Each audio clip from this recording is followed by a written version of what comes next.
Hello दोस्तों, तो आप सभी का स्वागत है हमारे यूट्यूब चैनल बड़ा कैरियर पर। तो जैसा कि देख रहे हैं, आज हम लोग पढ़ेंगे इलेक्ट्रोस्टैटिक्स क्लास 12 का फिजिक्स। इन नए बैच के लिए फिजिक्स पढ़ाया जा रहा है जो 2023 में एग्जाम देंगे। तो आज हम लोग स्टार्ट कर रहे हैं फिजिक्स का फर्स्ट चैप्टर इलेक्ट्रोस्टैटिक्स, जिसे विद्युत स्थैतिज कहते हैं। तो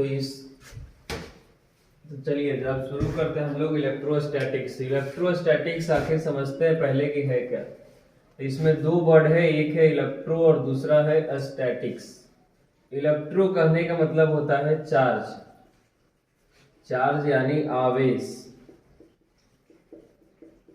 और दूसरा हमारे पास शब्द है स्टैटिक्स। स्टैटिक्स मतलब होता है रुका हुआ, रेस्ट।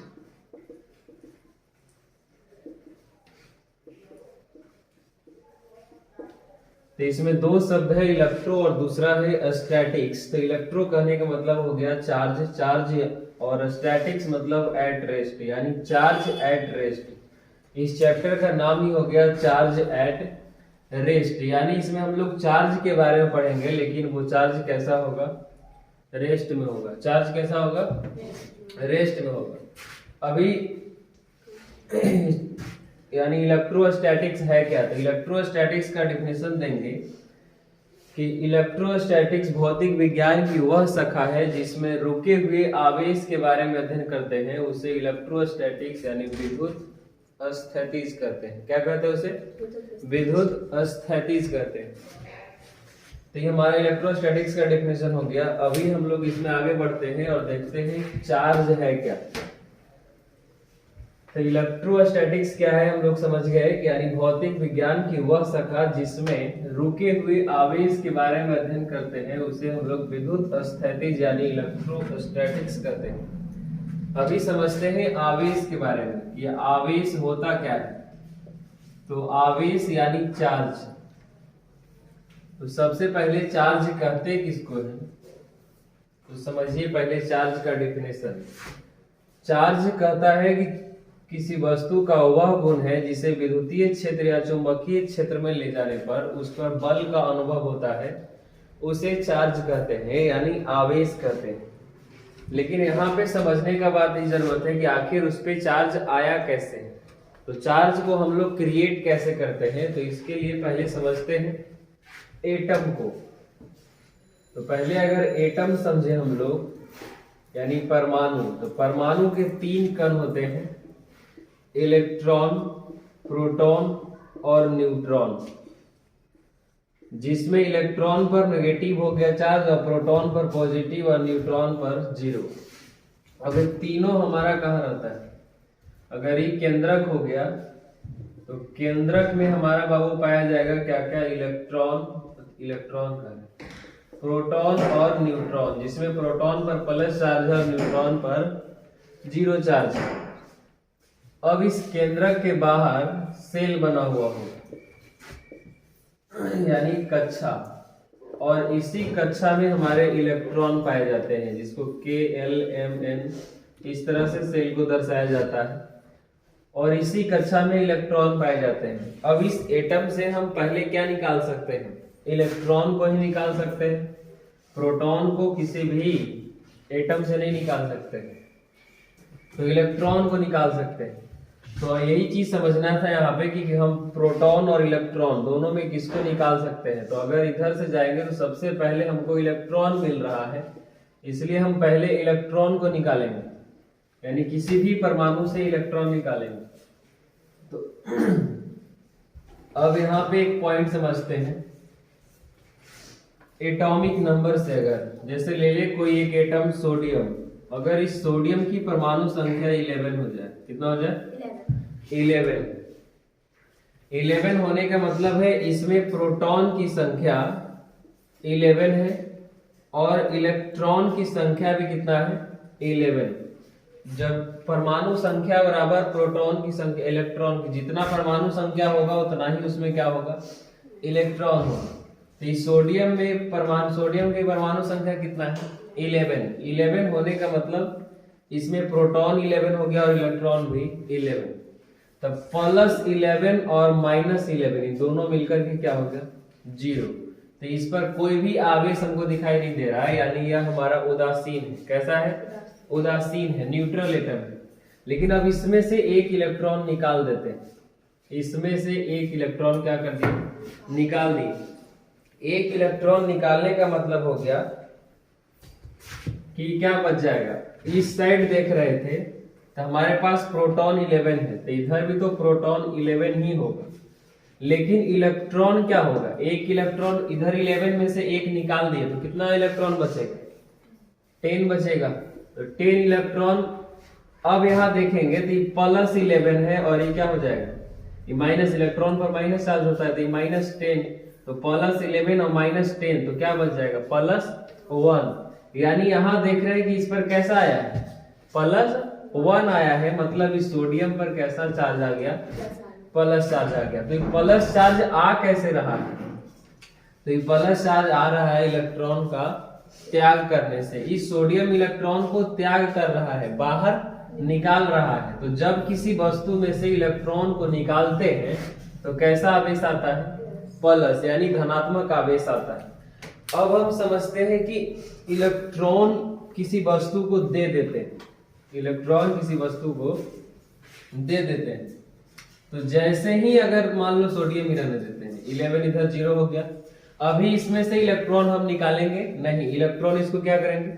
दे देंगे। इलेक्ट्रॉन इसको जैसे ही देंगे बाबू तो इधर क्या हो जाएगा? प्रोटॉन की संख्या तो हमेशा वही रहेगा, +11, लेकिन इलेक्ट्रॉन हमारे पास पहले कितना था?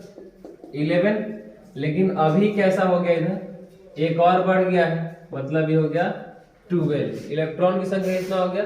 12। 12 होने का मतलब हो गया +11 और -12 इक्वल टू कितना हो गया? -1। मतलब कैसा चार्ज आ गया?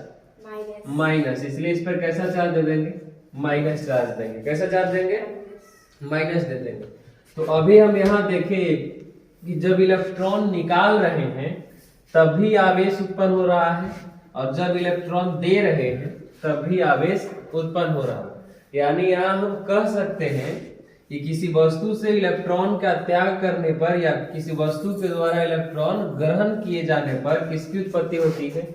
आवेश की उत्पत्ति होती है। किसकी उत्पत्ति होती है? आवेश की उत्पत्ति होती है। तो हम इसमें लिख सकते हैं कि कोई वस्तु इलेक्ट्रॉन का त्याग करता है या ग्रहण करता है तो आवेश की उत्पत्ति होती है। बात समझ गए? तो हो गया हमारा आवेश उत्पन्न। कैसे आवेश उत्पन्न होता है, तो आवेश कैसे क्रिएट हम कर सकते हैं वो यहाँ पता चल गया कि इलेक्ट्रॉन का त्याग करने और ग्रहण करने से किसकी उत्पत्ति होती है? आवेश की। किसकी उत्पत्ति होती है? आवेश की। तो समझ गए हम आवेश। अब नेक्स्ट क्वेश्चन, इसका गुण देख लेते हैं कि आवेश का गुण क्या होता है? Property of charge. तो आवेश के गुण अगर लिखना रहे तो उसमें हम लोग क्या लिखेंगे? सबसे पहले तो यही पॉइंट को लिख देंगे यहाँ पे कि किसी वस्तु से इलेक्ट्रॉन का त्याग करने या ग्रहण करने पर किसकी उत्पत्ति होती है? आवेश की उत्पत्ति होती है। दूसरा लिख देंगे आवेश दो प्रकार के होते हैं। आवेश कितने प्रकार के होते हैं? दो प्रकार के होते हैं।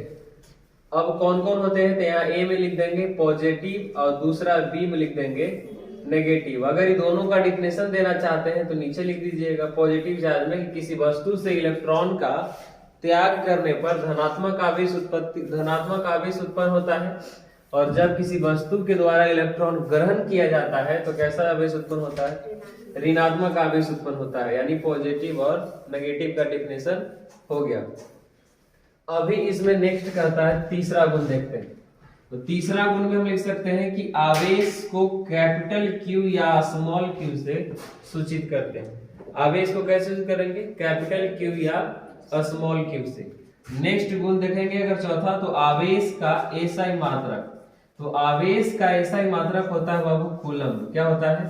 कूलम, जिसे C लिखते हैं। कोई दिक्कत? यहाँ पे आवेश का एक और एसआई मात्रक होगा, और वह एसआई मात्रक देखिए कैसे निकालते हैं। आवेश का एक और एसआई मात्रक होगा, तो आवेश का एक एसआई मात्रक हो गया कूलम। क्या हो गया? कूलम, जिसे क्या लिख रहे थे? C। आवेश का एक और ऐसा मात्रक होगा जिसमें हम पढ़े हैं फॉर्मूला I बराबर विद्युत धारा बराबर पढ़े हैं Q बाई टी, यानी आवेश बटा समय। तो अगर यहां से इसको नीचे कर दे तो हो गया Q equal to I into T. अब Q बराबर तो I क्या है, विद्युत धारा, और विद्युत धारा कैसा ही मात्रक होता है एम्पियर, और समय कैसा ही मात्रक होता है सेकेंड। तो आवेश का ऐसा ही मात्रक हो गया एक एम्पियर सेकेंड। क्या हो गया, एम्पियर सेकेंड। तो ये एक हो गया यहाँ पे आवेश ऐसा ही मात्रक क्या हो गया कूलम, और दूसरा ऐसा ही मात्रक क्या हो गया एम्पियर सेकेंड। तो हम ये लिख सकते हैं तीसरा गुण में कि आवेश का ऐसा ही मात्रक कूलम होता है या आवेश का ऐसा ही मात्रक एम्पियर सेकेंड होता है। नेक्स्ट हम इसमें लिख सकते हैं चौथा पॉइंट कि आवेश का विमा सूत्र। क्या लिख सकते हैं, आवेश का विमा सूत्र क्या होता है, तो आवेश का विमा सूत्र होता है AT। अभी कैसे आया है, तो इसी फॉर्मूला से आया है कि यहाँ Q बराबर क्या है I इंटू टी। तो एक I क्या है M धारा, धारा को विमा में क्या लिखते हैं A लिखते हैं, तो A लिख दिया, और T है तो T समय का विमा में T होता है तो AT हो गया। या इसी को कोई बुक में I A की जगह I लिखा हुआ रहता है, ये हो जाता है IT। तो आवेश का विमा सूत्र AT या IT, दोनों में आपको ये लिख देंगे। तो ये हो गया हमारा आवेश का गुण। अभी एक और हम इसमें गुण में समझ सकते हैं कि आवेश दो प्रकार के हम देख लिए थे कि पॉजिटिव और नेगेटिव हो रहा था। तो अगर दो समान प्रकृति के आवेश हो जाए, मतलब दोनों पॉजिटिव, जब दोनों पॉजिटिव चार्ज होगा तो इसके बीच एक बल लगता है, और इस बल को क्या कहते हैं विकर्षण बल।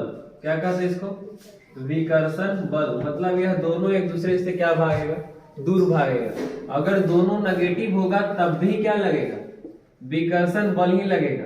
लेकिन अगर हम एक पॉजिटिव ले ले और एक नेगेटिव ले ले तो ये असमान प्रकृति का आवेश हो गया। कैसा हो गया, असमान प्रकृति के, मतलब दोनों का नेचर क्या हो गया अलग अलग। जब असमान प्रकृति के आवेश होंगे तो इसके बीच लगने वाला बल आकर्षण बल होगा। कैसा बल होगा, आकर्षण बल होगा। तो यहाँ पे क्वेश्चन आपसे पूछा जा सकता है कि समान प्रकृति के आवेश के बीच कैसा बल लगता है, तो विकर्षण, और असमान प्रकृति के बीच कैसा बल लगता है, आकर्षण बल लगता है। तो ये दो गुण हो गया, इसको भी लिख सकते हैं पांचवा पॉइंट में, और इसको छठा पॉइंट में लिखेंगे। कोई दिक्कत इसमें, समझ गए बात। तो ये हो गया आवेश का गुण। तो आवेश के गुण को हम एक बार फिर से देख लेते हैं कि आवेश का गुण हुआ क्या। तो सबसे पहले लिखेंगे किसी वस्तु से इलेक्ट्रॉन का त्याग करते हैं या ग्रहण करते हैं तो आवेश की उत्पत्ति होती है। दूसरा लिखेंगे आवेश दो प्रकार के होते हैं, धनात्मक आवेश और ऋणात्मक आवेश। धनात्मक का डिफिनेशन लिखेंगे क्या, कि जब किसी वस्तु से इलेक्ट्रॉन का त्याग करते हैं तो धनात्मक आवेश उत्पन्न होता है, जब किसी वस्तु के द्वारा इलेक्ट्रॉन ग्रहण किया जाता है तो ऋणात्मक आवेश उत्पन्न होता है। उसके बाद लिखेंगे आवेश को कैपिटल Q या स्मॉल q से सूचित करते हैं। उसके बाद लिखेंगे आवेश का ऐसा ही मात्रक कूलम्ब या एम्पियर सेकेंड होता है। फिर लिखेंगे आवेश का विमा सूत्र AT या IT होता है। उसके बाद लिखेंगे समान प्रकृति के आवेश के बीच विकर्षण बल लगता है। उसके बाद लिखेंगे असमान प्रकृति के बीच कैसा बल लगता है, आकर्षण बल लगता है। इतना में किसी को दिक्कत, समझ गए। चलिए तो अब हम लोग नेक्स्ट आगे बढ़ते हैं और इसमें देखते हैं।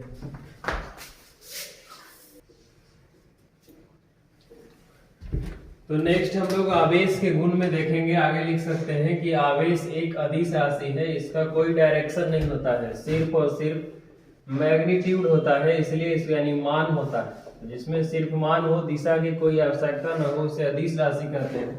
तो आवेश हमारा एक अदिश राशि। नेक्स्ट आप गुण में ही लिख सकते हैं आवेश का सीजीएस मात्रक सेंटीमीटर ग्राम सेकेंड, यानी सीजीएस मात्रक आवेश का क्या होता है, तो आवेश का सीजीएस मात्रक दो प्रकार का होता है। एक होता है ESU इलेक्ट्रोस्टैटिक्स यूनिट, और दूसरा होता है EMU इलेक्ट्रोमैग्नेटिक यूनिट। तो पहले समझते हैं इलेक्ट्रोस्टैटिक्स यूनिट। तो इलेक्ट्रोस्टैटिक्स यूनिट इसका होता है स्टेट कूलम। तो यदि आवेश का चार्ज का इलेक्ट्रोस्टैटिक्स मात्रक क्या होता है, यूनिट क्या होता है, तो उसका यूनिट हो जाएगा स्टेट कूलम। स्टेट कूलम को शॉर्ट में क्या लिख रहे हैं, SC लिख रहे हैं। तो अगर चार्ज का हो गया इलेक्ट्रोस्टैटिक्स यूनिट क्या, स्टेट कूलम। और दूसरा इसका हो गया EMU इलेक्ट्रोमैग्नेटिक यूनिट अगर पूछा जाए तो होगा एब्सोल्यूट कूलम में, जिसको शॉर्ट में क्या लिख रहे हैं, AC लिख रहे हैं। तो ये हमारा हो गया आवेश का CGS मात्रक, दो प्रकार के। अब इतना हो गया हमारा आवेश का गुण, जो कि 10 हो गया लगभग। इसलिए अब हम लोग नेक्स्ट लेक्चर में मिलेंगे और जिसमें पढ़ेंगे आवेशित करने की विधि। किसी वस्तु पर आवेश उत्पन्न करना है तो कैसे उसको करेंगे।